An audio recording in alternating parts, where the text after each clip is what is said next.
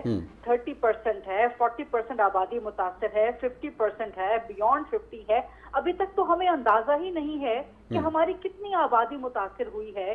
اور ہم نے کھول دیے ہیں کاروبار، ہم نے نرمی دے دی ہے لاک ڈاؤن میں، اور ہم کہہ رہے ہیں کہ جی یہ اسمارٹ لاک ڈاؤن ہے. خدا کا نام لے، ہم میں سے کچھ لوگوں نے شاید کچھ ٹرم سیکھ لی ہیں اسمارٹ لاک ڈاؤن کی، انگریزی زبان کی کچھ ہم نے ٹرم سیکھ کے ان کو ہم اخباروں میں بھی لکھتے ہیں، ان کو ہم اپنے پروگراموں میں بھی ادا کرتے ہیں، صرف انٹلیکچوئلز بننے کی غرض سے. ہمارا گراؤنڈ ریالٹی سے ہم میں سے اکثر کا، خاص طور پہ جو ہمارے پالیسی ساز ہیں، انہیں یا تو ادراک نہیں ہے، یا اگر ادراک ہے تو پھر اس کے باوجود اگر وہ سنجیدہ نہیں ہے تو پھر بہت بڑی مجرمانہ غفلت کا شکار ہو گئے. صحیح ہے. اسی تناظر میں آپ دیکھیں، پہلے بات میری اتنی لمبی تمہید باندھنے کا مطلب یہ ہے کہ اعتراض کیا جاتا ہے ہمارے یہاں پر کہ جی مساجد کو بند کرنے کی بات کیوں کر رہے ہیں، کیونکہ کاروبار تو کھلے ہیں. یہ بالکل ویلڈ ہے. جو شخص مسجد میں جانا چاہتا ہے وہ یہ سوال تو اٹھائے گا کہ جی آپ تعمیراتی انڈسٹری بھی کھول رہے ہیں، آپ باقی ایسی دکانیں بھی کھول رہے ہیں جو کہ بیسک نیسیسٹیز میں نہیں آتی، تو آپ ہمیں مسجد جانے سے کیوں روک رہے ہیں. تو اسی لیے میں نے بات کا آغاز یہاں سے کیا ہے کہ ہم نے لاک ڈاؤن میں نرمی کر دی، ہم نے دکانیں کھول دی، ہم نے وہ انڈسٹریز کھول دی، ہم نے وہ چیزیں کھول دی جو کہ بیسک نیسیسٹیز میں آپ کے نہیں آتی. وہ غلط کیا ہم نے. اب اس سے بڑا غلطی، اس سے بڑا ایک انسانی اور مجرمانہ جرم ہم یہ کر رہے ہیں کہ ہم اس وقت پورے دنیا میں 50 ممالک ہیں جہاں پہ مسلم میجورٹی ہے. 49 کنٹریز میں including Saudi Arabia and Iran مساجد بند ہیں. سب سے بڑی اور سب سے مقدس جگہ دنیا میں مسلمانوں کے لیے حرم پاک بند ہے. نبی پاک صلی اللہ علیہ وسلم کا روزہ پاک بند ہے. بے شک ایران میں ظاہر ہے ابھی تو رمضان ہے، آگے 1-2 ماہ میں محرم بھی آ جائے گا. کچھ صورتحال کا وہاں پہ علم نہیں ہے، مساجد بارگاہیں وہاں پر بھی بند ہیں. تو ہم کیا پوری دنیا سے بڑھ کے مسلمان ہیں کہ ہمیں مساجد؟ یہ آپ نے بہت ہی خوبصورت اور بہت ہی اہم موڑ پہ آپ نے پہنچا دیا گفتگو کو. رضا رومی صاحب ہمارے ساتھ اس وقت موجود ہیں. جی رضا رومی صاحب، کیسے مزاج ہیں آپ کے؟ جی دعائیں. غریدہ صاحبہ کا سوال، آخری جملہ جو تھا ان کی گفتگو کا وہی سوال ہے، اور وہ یہ کہ کیا پاکستانی ہونے کی حیثیت سے ہم دیگر تمام مسلم ممالک بشمول سعودی عربیہ اور ایران سے زیادہ مسلمان ہیں جو ہم اس نوعیت کے فیصلے لے رہے ہیں کہ جو بظاہر انفلوئنس نظر آتے ہیں، ریلیجس جو لیڈرز ہیں ان کی طرف جو پریشر ہے وہ اس کی طرف انفلوئنس کرتا ہوا نظر آ رہا ہے، بظاہر اس کے کہ ہم سائنسی بنیادوں پر یا طبی بنیادوں پر بند کرتے ہیں ان جگہوں کو، جیسا کہ مکہ مکرمہ اور مدینہ منورہ بھی بند ہے اس وقت. جی بالکل، غریدہ نے بالکل صحیح بات کہی ہے، میں مکمل اتفاق کرتا ہوں. دنیا میں جہاں بھی اس وقت عالم اسلام میں تمام ممالک جو ہیں ماں سوائے پاکستان، نائجیریا اور غالباً ایک اور ملک ہے، ہر جگہ والنٹری طور پر اور ریاست کی ساتھ کوپریشن کے تحت جو ہے مساجد اور اس طرح کے جو مقامات جہاں پہ لوگوں کی بہت زیادہ تعداد جمع ہوتی ہے وہ اس وقت بند ہیں اسی وبا کے پھیلاؤ کو روکنے کے لیے. اور یہی بات پاکستان میں بار بار کی بھی گئی ہے، لیکن بدقسمتی سے حکومت کا جو ہے وہ اس طرح سے اپنی رٹ قائم کرنے میں ناکام ہے جس طرح کے دیگر ملکوں میں کیا گیا ہے. یہاں پہ یہی سوال پیدا ہوتا ہے کہ آخر کیا ایسی وجہ ہے کہ پاکستانی مسلمان جو ہیں ان کو کوئی امیونٹی حاصل ہے کہ ان کو وائرس نہیں لگے گا، اور اگر وہ مساجد نہیں جائیں گے. اور اس کے اوپر باقاعدہ احادیث موجود ہیں، روایات موجود ہیں کہ جہاں پر جب اس طرح کی صورتحال کسی بھی ملک کو، کمیونٹی کو درپیش ہو تو آپ کو یہ جو ہے کچھ عرصے کے لیے اپنے گھروں میں نماز ادا کر سکتے ہیں. کوئی اس میں بڑی بات نہیں ہے، اس کے اوپر بہت سارے لوگ کہہ بھی چکے ہیں. مگر مسئلہ یہ کہ پاکستان میں یہ ایک بہت بڑی طاقتور لابی ہے، اور اس سے ڈرتی بھی ہے حکومت کہ ان کا ریئیکشن نہ آئے. اور مجھے تو یہ لگتا ہے کہ سیریس بھی نہیں ہے اس معاملے میں، کیونکہ یہ جو نان سیریس ایٹیٹیوڈ ہے پوری اس وائرس کو ڈیل کرنے کے لیے. اور پہلے لاک ڈاؤن جو تھے وہ ان پر عمل نہیں صحیح ہو رہا تھا، اب ان میں نرمی کر دی گئی ہے، اب عملاً وہ نہیں ہے. جو بھی اطلاعات اس وقت آ رہی ہیں، میڈیا میں رپورٹ ہو رہی ہیں بڑے شہروں میں، اسی طرح ٹریفک رواں دواں ہے. جی.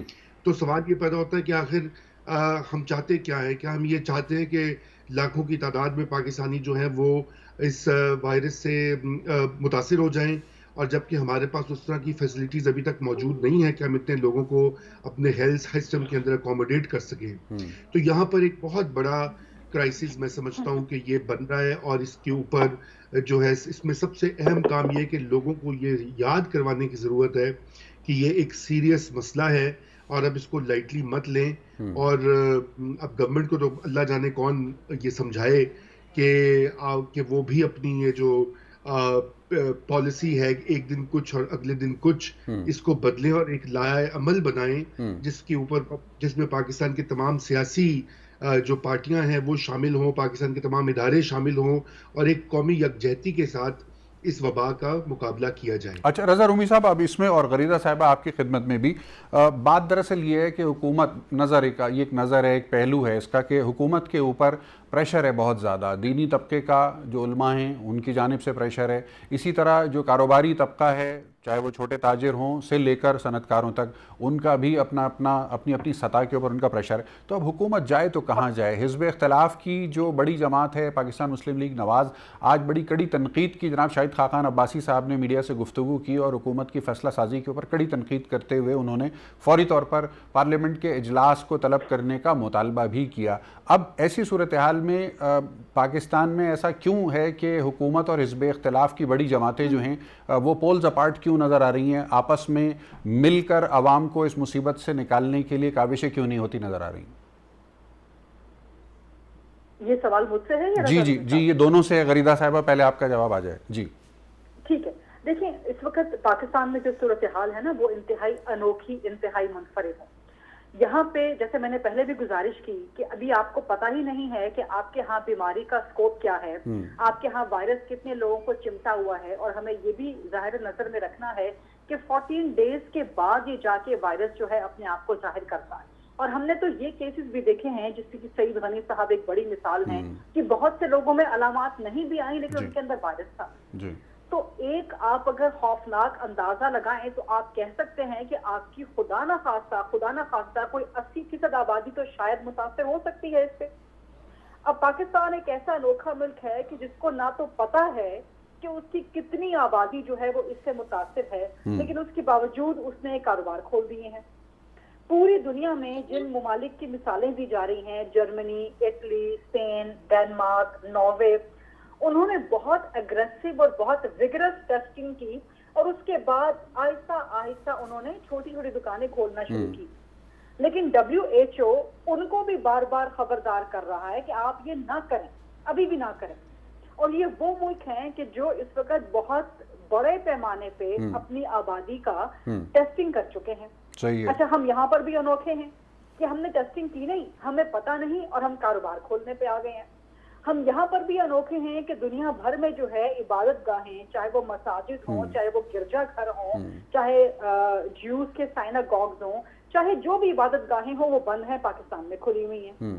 ہم یہاں پر بھی انوکھے ہیں کہ پوری دنیا میں لوگ کرونا سے لڑ رہے ہیں، اور یہاں پہ ہمارے سیاستدان ایک دوسرے کے ساتھ لڑ رہے ہیں، صرف پوائنٹ سکورنگ کر رہے ہیں، صرف اس وجہ سے کہ جی فلاں کے نمبر نہ بڑھ جائیں عوام کے سامنے. بھئی آپ خدمت کریں گے، سیاست نام ہی خدمت کا ہے. صحیح کہا. آپ خدمت کریں گے تو آپ کے نمبر اپنے آپ بڑھیں گے، نہ صرف عوام کی نظروں میں بلکہ جب آپ الیکشن میں جائیں گے تو آپ کے ووٹ کے نمبر بھی بڑھیں گے. درست. اگر آپ اچھی سیاست کر رہے ہیں، اچھی خدمت کر رہے ہیں، تو نہ آپ کو کسی صوبے کے وزیر اعلیٰ سے خفا ہونے کی ضرورت ہے، اور نہ ہی آپ کو کسی وزیر اعظم سے ناراض ہونے کی ضرورت ہے. صحیح کہا. سب نے اپنے اپنے ڈومین میں رہتے ہوئے 18ویں ترمیم کے بعد صوبوں نے اپنے اپنے لوگوں کی خدمت کرنی ہے، وفاق نے اپنی ڈومین میں رہتے ہوئے خدمت کرنی ہے. اب مجھے ایک چیز بہت عجیب لگی کہ پیپلز پارٹی وزیر اعلیٰ سندھ، پاکستان پیپلز پارٹی سندھ میں بہت اچھے کام کر رہی ہے. اسی طرح سے میں سمجھتی ہوں کہ جو وفاق میں ٹائیگر فورس ہے وہ ایک اچھا اقدام ہے. اس پہ بہت ڈیبیٹ ہو سکتی ہے کہ اس کی ضرورت ہے کہ نہیں ہے، بلدیاتی ادارے کیوں نہیں، وہ ایک الگ ڈیبیٹ ہے. but in itself the concept is good. صحیح. اب سندھ حکومت نے فیصلہ کیا کہ ٹائیگر فورس کو وہ سندھ میں استعمال کرے گی، لیکن کچھ ہی دیر کے بعد جب پاکستان تحریک انصاف نے اس پہ پاکستان پیپلز پارٹی کو آڑے ہاتھوں لینا شروع کیا کہ جی کل تک آپ ہماری ٹائیگر فورس پہ اعتراض کرتے تھے، آج آپ اسی کو سندھ میں استعمال کر رہے ہیں، تو پیپلز پارٹی نے بھی یو ٹرن لے لیا سندھ کی حکومت نے. یہ نہیں کرنا چاہیے تھا. ٹائیگر فورس کسی ایک جماعت کی نہیں ہے. اب مسئلہ یہ ہو گیا ہے کہ اس فورس کو بھی ایک سیاسی جماعت کا بنا دیا گیا. مطلب اتنی آپ کے یہاں پہ ڈویژن ہے، اتنی بائی پولرائزیشن ہے آپ کے ملک میں کہ ایک سیاسی جماعت کا بندہ دوسرے کو برداشت نہیں کرتا، ایک آئیڈیالوجی کا بندہ دوسرے کو برداشت نہیں کرتا، رائٹ والے لیفٹ کو برداشت نہیں کرتے، لیفٹ والے رائٹ کو برداشت نہیں کرتے، ایک مذہبی طبقہ دوسرے کو برداشت نہیں کرتا، ایک فرقے کے لوگ دوسرے فرقے کے لوگ کو برداشت نہیں کرتے. تو پاکستان یہ انوکھا ملک ہے کہ جہاں پہ اتنے بڑے بحران میں بھی بجائے اس کے کہ سب متحد ہو کے اس دشمن کے خلاف لڑیں جس سے کوئی محفوظ نہیں ہے. صحیح. بڑی دلچسپ بات آپ نے کہی. کرونا وائرس جو ہے نہ وہ رنگ دیکھ رہا ہے، نہ نسل دیکھ رہا ہے، نہ فرقہ دیکھ رہا ہے، اور نہ ہی آپ کی سیاسی وابستگی دیکھ رہا ہے. وہ تو بس آپ کو انسان ہونے کی حیثیت سے ڈیمیج کرنے کے اوپر آمادہ نظر آتا ہے. گفتگو کے سلسلے کو آگے بڑھائیں گے، رضا رومی صاحب کی طرف جائیں گے، لیکن ایک مختصر وقفے کے بعد.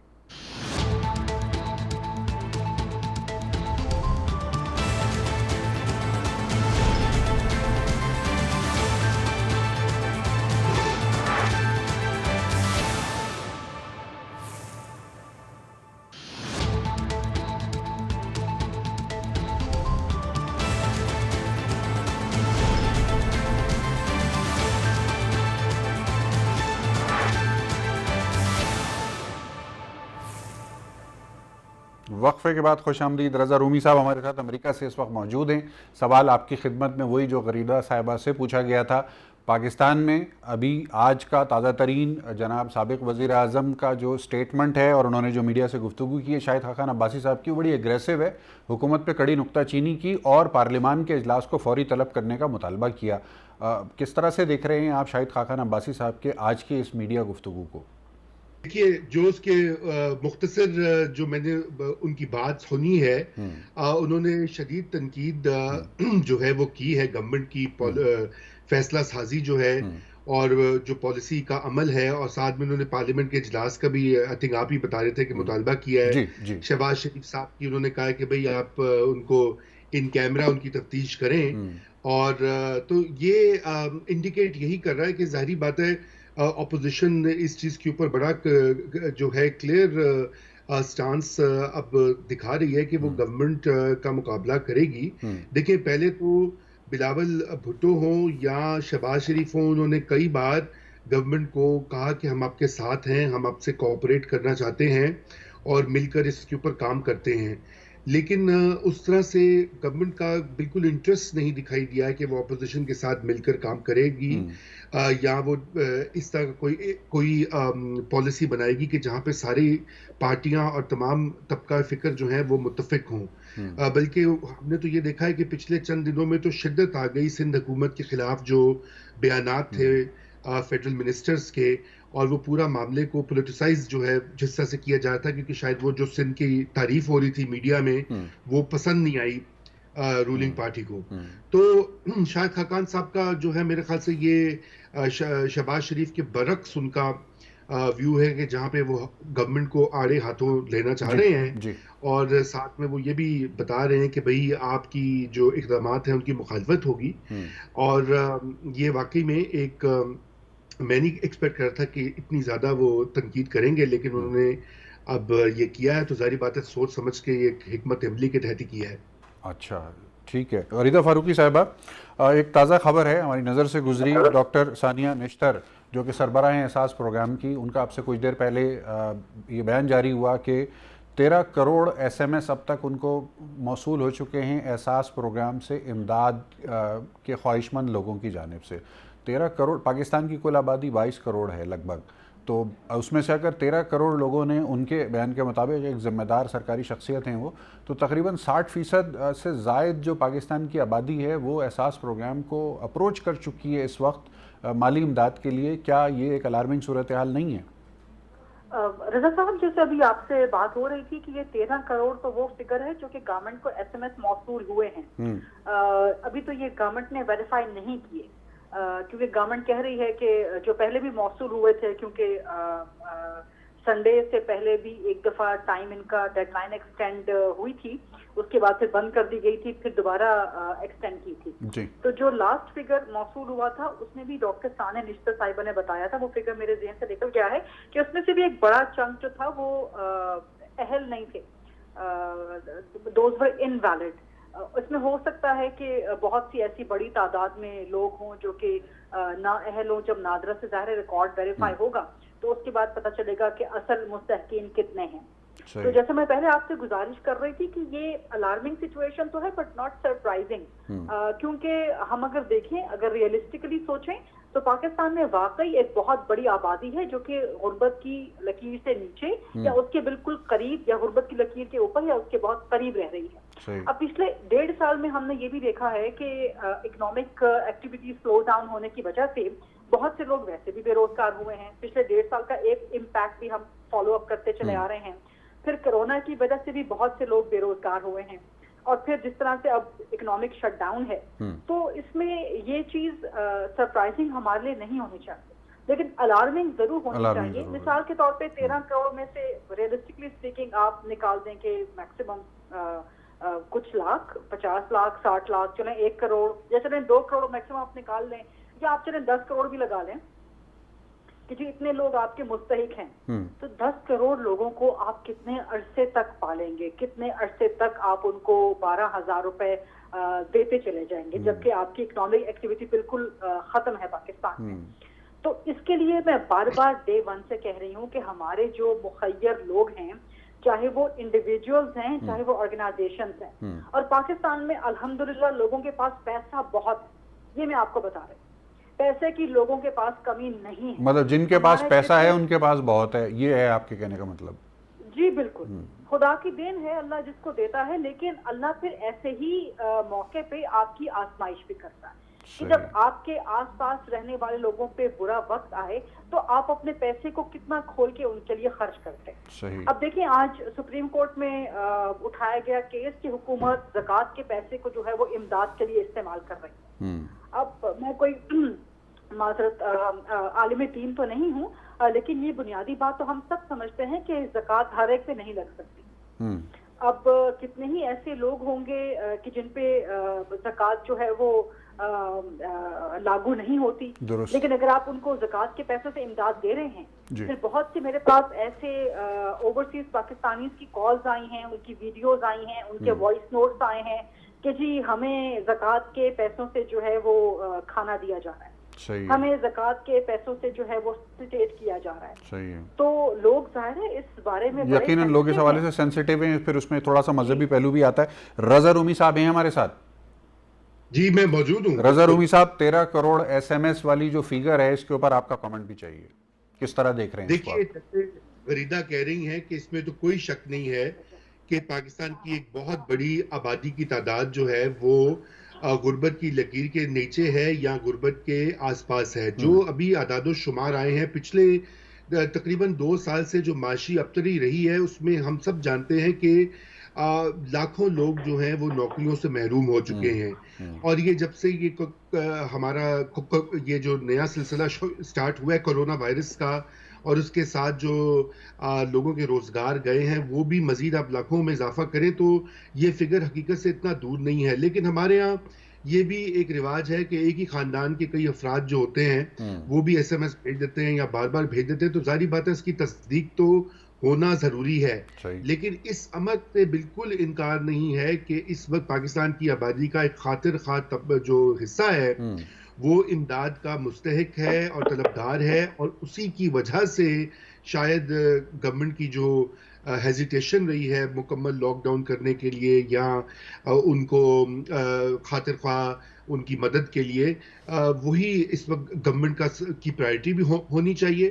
اور اس میں جو وسائل حکومتی ہیں وہ بھی ڈائیورٹ ہونے چاہیے. ابھی دیکھیے انٹرسٹ ریٹ کم ہوا ہے, اور اس سے جو حکومت کی ادائیگیاں ہیں قرضوں کے اوپر وہ بھی کم ہوئی ہیں، کیونکہ پاکستان میں سب سے بڑی جو اینٹی ہے جو کہ قرضے لے رکھے ہیں انہوں نے لوکل بینک سے، وہ گورنمنٹ آف پاکستان ہے. تو ان کے جو سود دینے میں جو کمی واقع ہوئی ہے اربوں میں ہوگی، وہ اس کو ڈائیورٹ کرنا چاہیے. اسی طرح دیگر اخراجات جو ہیں وہ بھی احساس پروگرام میں ڈالنے چاہیے، اور اس کی جو ٹوٹل مدد کی جو مد ہے وہ بھی بڑھانی چاہیے. 12,000 روپیہ جو ہے 3 مہینے کا ایڈوانس جو دینا 3 یا 4 مہینے کا، یہ بھی کوئی کافی نہیں. ہم سب جانتے ہیں اس سے کسی خاندان کا صحیح طرح سے مشکل سے 1 مہینہ بھی نہیں وہ ہو سکتا گزارا. اس کو کم از کم ڈبل کرنا چاہیے، کیونکہ جو ہماری منیمم ویج ہے وہ تو 17 یا 18,000 روپیز کے قریب ہے. تو کم از کم اتنا تو گورنمنٹ جو ہے نا وہ کرے ان لوگوں کے لیے اس صورتحال میں. اصل میں مسئلہ یہاں پر یہ ہے کہ اور بالکل جو ہمارے پرائیویٹ سیکٹر ہے اور جو ہمارے بہت بڑے بڑے بزنس ٹائکونز ہیں، جن میں سے بہت سارے گورنمنٹ میں بھی شامل ہیں یا گورنمنٹ کے ایڈوائز ہیں، ان کو بھی اب سامنے آ کر جو ہے مدد کرنی چاہیے اور سب کو موٹیویٹ کرنا چاہیے کہ کچھ دیر کے لیے وہ اپنے منافع کا نہ سوچیں. ملک پر بڑا اس وقت مشکل وقت ہے، اور اپنا جو انہوں نے منافع پہلے بنایا، ابھی دیکھیے نا چینی اور آٹے میں کتنا لوگوں نے کروڑوں اربوں بنا لی ہیں. تو کم از کم اب یہ لوٹانے کا وقت ہے، عوام کو کچھ دینے کا وقت ہے. تو اس میں گورنمنٹ کو اور پرائیویٹ سیکٹر دونوں کو ہی آگے بڑھ کر یہ کام کرنا ہوگا.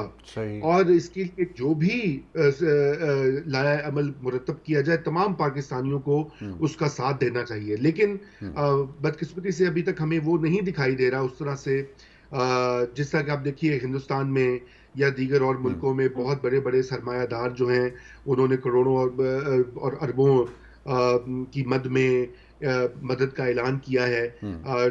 اور ہمارے ہاں اس طرح سے میں نے نہیں دیکھا ابھی تک کہ ماں سوائے چند ایک لوگوں کے کہ جنہوں نے آگے بڑھ کر مدد کرنے کی وہ جو ہے ارادہ ظاہر کیا ہو.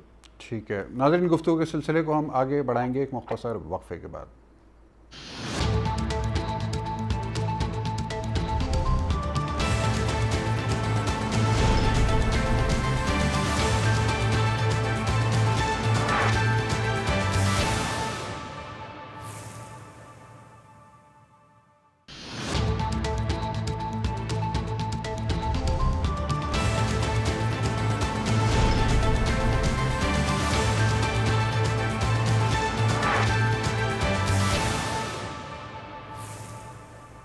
جی، وقفے کے بعد ایک مرتبہ پھر خوش آمدید. ایک اہم ترین سوال ہے جو دونوں معزز مہمانوں کے سامنے میں رکھنا چاہتا ہوں، اور وہ یہ کہ پاکستان کی حکومت کی جو اس وقت درپیش چیلنجز ہیں فیصلہ سازی کے حوالے سے، ان کو تھوڑا سا سمپلیفائی کرتے ہیں ہم اور عوام کے سامنے بھی رکھتے ہیں، اور آپ کی قیمتی رائے اس میں ویلیو ایڈ کرتے ہیں کہ ملکہ برطانیہ کو ہمیں کوئی ایسی خبر سننے کو نہیں ملی کہ ملکہ برطانیہ کو ضرورت پڑی چرچ آف انگلینڈ کے ساتھ کسی مشاورت کی، اور انہوں نے برطانیہ کے گرجا گھروں کے جو منتظمین ہیں ان کے ساتھ کوئی میٹنگ کی ہو، اور اس کے بعد پھر اس کے نتیجے میں کوئی 20 نکات پر مبنی جو ہے وہ کوئی قرارداد منظور ہوئی ہو.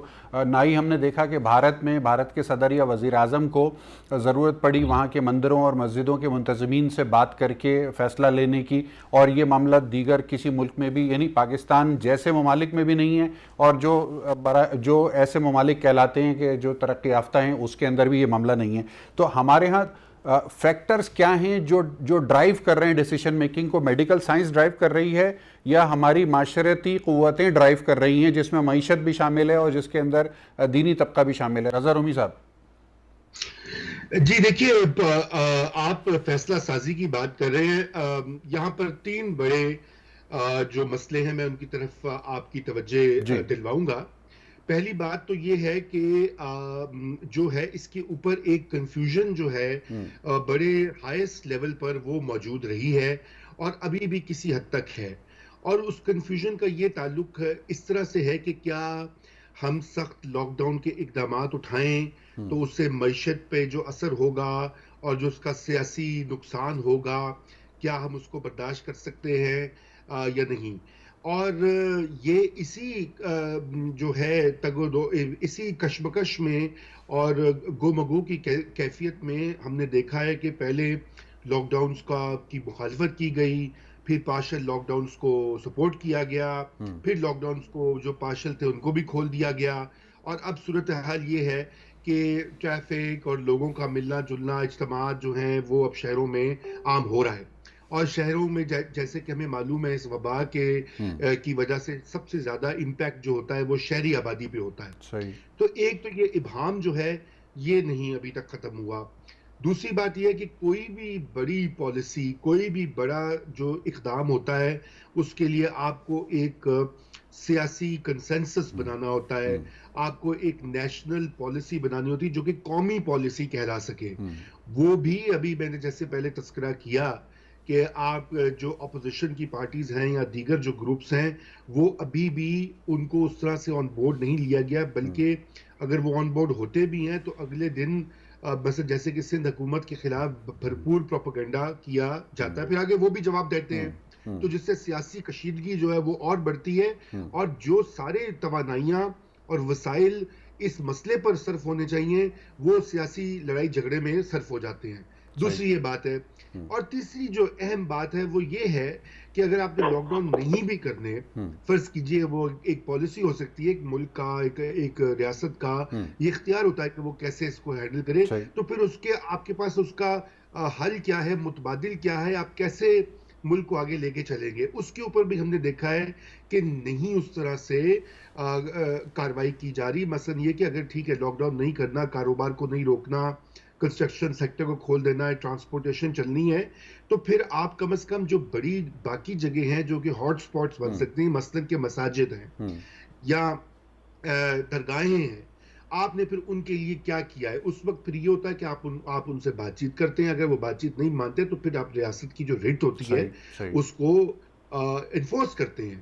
آپ اس کے اوپر یہ نہیں کہ گھٹنے ٹیک کر بالکل جو ہے حکومت جو ہے وہ کمزور دکھائی دے، یہ گورنمنٹ کے لیے بھی اچھا نہیں ہے. لیکن اس وقت یہ ایک بہت بڑا میں سمجھتا ہوں یہ کرائسس بن رہا ہے جو آج کے نمبر ہیں، اور آج کی میرے خیال سے 17 ڈیتھس رپورٹ ہوئی ہیں. انکریمنٹل ہے یہ تعداد، بالکل خطرناک حد تک. غریدہ فاروقی صاحبہ ہیں ہمارے ساتھ. جی بالکل. جی غریدہ صاحبہ، سوال ہے آپ سے وہ یہ کہ ایک شخص اگر بیمار ہوتا ہے تو اس کو ڈاکٹر سے مشورے لینا چاہیے، لیکن اگر وہ ڈاکٹر سے مشورہ لینے کی بجائے اس بات کا انتظار کرے کہ 8 بجے والے ٹاک شو میں فلاں صاحب یا فلاں صاحبہ کا شو میں دیکھوں گا اور اس کے اندر جو کچھ بھی بتایا جائے گا اس کے حساب سے پھر میں اپنا لائحہ عمل طے کروں گا کہ مجھے کیا کرنا چاہیے، تو کیا پاکستان میں کرونا جو کہ خالصتاً ایک میڈیکل چیلنج ہے، اس کے حوالے سے فیصلہ سازی میں جو میڈیکل سائنس ہے اس کا حصہ کم اور دیگر اسٹیک ہولڈرز کا حصہ زیادہ بڑا نظر نہیں آ رہا آپ کو؟ دیکھیے، جو میں آپ کی بات سے سوال سے سمجھی ہوں، پاکستان کے عوام جو ہے وہ منتخب کرتے ہیں اپنے نمائندوں کو، ٹھیک ہے، اور وہ ان پہ ٹرسٹ کرتے ہیں کہ وہ ان کے مستقبل کا، ان کی زندگی کے حوالے سے تمام فیصلے جو ہیں وہ بہترین کریں گے. چاہے وہ ان کی صحت کے فیصلے ہوں، چاہے ان کی تعلیم کے فیصلے ہوں، چاہے ان کی لائف سیکیورٹی کے فیصلے ہوں، یا جو بھی ان کا آگے مستقبل ہے ایک ریاست میں، ایک ملک میں رہتے ہوئے. تو ہم نے پاکستان کی پارلیمان تک یقیناً مقتدر ہے اور مقدم ہے تمام اداروں پر، اور جتنے بھی فیصلے ہونے ہیں مظاہرہ نہ صرف پارلیمان میں ہونے ہیں، اور پھر اس میں سے جو اختیارات تفویض ہوتے ہیں وہ وزیر اعظم اور اس کی کابینہ کو ہوتے ہیں. تو یہ ظاہر ہے ایک جمہوری ملک کا سٹرکچر ہے. تو اس وقت ہمیں فیصلہ سازی، پالیسی سازی جہاں پر بھی ہوتے ہوئے نظر آ رہی ہے وہ بالکل درست جگہ پہ ہو رہی ہے. اب وہ فیصلہ سازی اور پالیسی سازی کی سمت پہ اور اس کے مختلف پہلوؤں پہ ہم ضرور اعتراض اٹھا سکتے ہیں کہ آپ کا فلاں فیصلہ درست تھا اور فلاں فیصلہ جو ہے وہ غلط تھا، اور یہی کام ہمیں کرنا چاہیے اور یہی کام ہم مسلسل کر رہے ہیں. اس وقت بڑا چیلنج وزیر اعظم عمران خان جو کہتے ہیں بار بار کہ اس وقت غربت اور بے روزگاری ایک بڑا چیلنج ہے، یقیناً ایک بہت بڑا چیلنج ہے، لیکن نہ صرف یہ پاکستان کے لیے بلکہ پوری دنیا کے لیے ہے. آپ دیکھیں امریکہ جتنی سپر پاور کی معیشت نے گھٹنے ٹیک دی ہیں، ان کے ہاں رضا رومی صاحب بالکل صحیح باتیں کر رہے ہیں، خود امریکہ میں بیٹھے ہیں، وہ آپ کو وہاں کی صورتحال بہت بہترین طریقے سے بتا سکیں گے. مطلب سپر پاورز جو ہے دنیا کی، امریکہ، چین، یورپین یونین، برطانیہ، یہ سب ان کی معیشتوں نے گھٹنے ٹیک دی ہیں. آپ کے بازو میں آپ کے پڑوسی ملک بھارت جو کہ پچھلے کچھ سالوں سے اچھی ترقی کی رفتار لے کے جا رہا تھا، وہاں پہ ابھی ریکمینڈ کرنا شروع کر دیا ہے عالمی اداروں نے کہ ان کی جو اینول گروتھ ہے جی ڈی پی کی، وہ 1.8%, 1.7% تک رہے گی جی. تو یہ پوری دنیا اس کا شکار ہے، اور پوری دنیا کو نہ صرف اس وائرس کا سامنا کرنا ہے بلکہ غربت اور بے روزگاری سے مل کے لڑنا ہے. ٹھیک ہے، اختتامی مراحل کی طرف بڑھ رہے ہیں. میں کوئکلی ایک سوال اور رکھنا چاہوں گا آپ دونوں معزز کے سامنے، پینلسٹ کے سامنے، اور سوال یہ ہے کہ بمشکل 10% پاکستان کی ورک فورس سرکاری ملازمتوں میں ہے یا ایسی ملازمتوں میں ہے کہ جن کو پرماننٹ نوکری کہا جاتا ہے جہاں تنخواہ مل جاتی ہے. باقی 90% جو ورک فورس آپ کی ہے یا جو پاپولیشن ہے وہ ان کا انحصار کچی پکی نوکریوں پہ، چھوٹے موٹے کاروباروں پہ یا دہاڑی دار نظام کے اوپر چل رہا ہے. تو اب کیا آخری سجیشن کیا ہوگا کہ کس طرح سے ان 90% پاکستانیوں کے معاشی مفادات کا تحفظ کیسے کیا جا سکتا ہے کہ جو اس وقت بہت زیادہ سوالیہ نشان کے تحت آ چکے ہیں؟ رضا رومی صاحب اور غریدہ صاحبہ دونوں سے بالترتیب میں جواب چاہوں گا. دیکھیے، یہی جو میں نے پہلے آپ سے ذکر کیا کہ یہ جو آپ کہہ رہے ہیں لوگ امپلائڈ ہیں، یہ انفارمل سیکٹر میں ہیں. جی. اور انفارمل سیکٹر جو ہے اس میں بدقسمتی سے اس طرح سے کانٹریکٹس بھی نہیں ہوتے، آپ کو تحفظ بھی نہیں ہوتا نوکری کا. جب بھی چاہے آپ کا نوکری دینے والا، یا اگر آپ سیلف امپلائڈ ہیں تو وہ ختم ہو جاتی ہے اور آپ کے لیے کوئی جو ہے سیکیورٹی کا بندوبست نہیں ہوتا. تو اس میں احساس پروگرام ہی ایک اچھی ونڈو ہے اور ایک اچھا پلیٹ فارم ہے. اسی کے ذریعے اس کا پھیلاؤ مزید ہونا چاہیے. جیسے میں نے پہلے آپ کو عرض کیا کہ یہ جو اس وقت امداد کی رقوم مل رہی ہیں ان میں 2 یا 3 گنا اضافہ ہونا چاہیے. اور جو حکومتی وسائل ہیں جو ابھی سیونگ ہوگی، دیکھیے تیل کی قیمت سے اور شرح سود کی کمی سے حکومت کے پاس ایکسٹرا پیسے آئیں گے اور وہ یہاں پر ڈائیورٹ ہونے چاہیے. اور ساتھ ہی میں جو پاکستان میں جو پرائیویٹ سیکٹر ہے، جو امیر ٹائکونز ہیں، ان کے اوپر ویلتھ ٹیکس لگنا چاہیے اس صورتحال میں عارضی طور پر، تاکہ اگر وہ نہیں دیں گے پیسے تو پھر آپ ویلتھ ٹیکس لگا کر آپ کے پاس سب گوشوارے موجود ہیں اور آپ دیں. جی غریدہ صاحبہ کوئی کامنٹ پلیز. غریدہ فاروقی صاحب. دیکھیں، آپ نے اتنا بڑا سوال کر دیا ہے، اتنا وسیع پیمانے کا ہے کہ چند سیکنڈ میں اس کا جواب دینا تو ممکن نہیں ہے، لیکن جواب باہر ہے. آپ نے سوال رکھا ہے تو جواب اس کا دینا ہے. رضا رومی صاحب نے بالکل ٹھیک باتیں کی ہیں.